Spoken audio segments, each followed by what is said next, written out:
Pour ouvrir donc ce journal, direction COSIAM, le système des Nations Unies au Burkina, renouvelle son engagement aux côtés du pays. Son premier responsable est allé le signifier ce matin au président du Faso. Il s'agit pour les organes des Nations Unies d'accompagner le Burkina dans la consolidation de ses institutions et de son développement. Compte rendu Suleiman Sanou, Lassina Sawadougou. 3 messages des membres du système des Nations Unies à Rochma Christian Kaboré. De l'appui pour consolider la paix dans notre pays.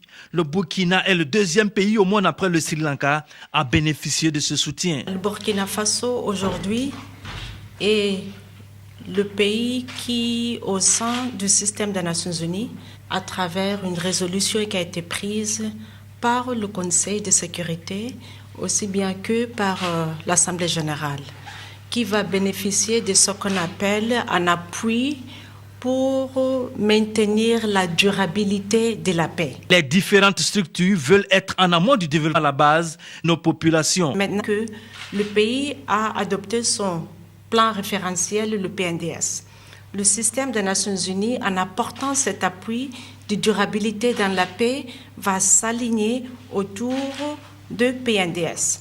Le premier axe de PNDS est important pour ce genre de durabilité dans la paix, mais il y a aussi des projets qui vont être structurants, qui vont permettre à la population de la base d'avoir accès aux moyens de subsistance. Le président du Faso a exposé son plan de développement du pays à travers le PNDS qui devra bénéficier d'un soutien conséquent lors de la conférence de bailleurs de fonds à Paris. Étant donné que tout ce qui dit appui, il faut un financement.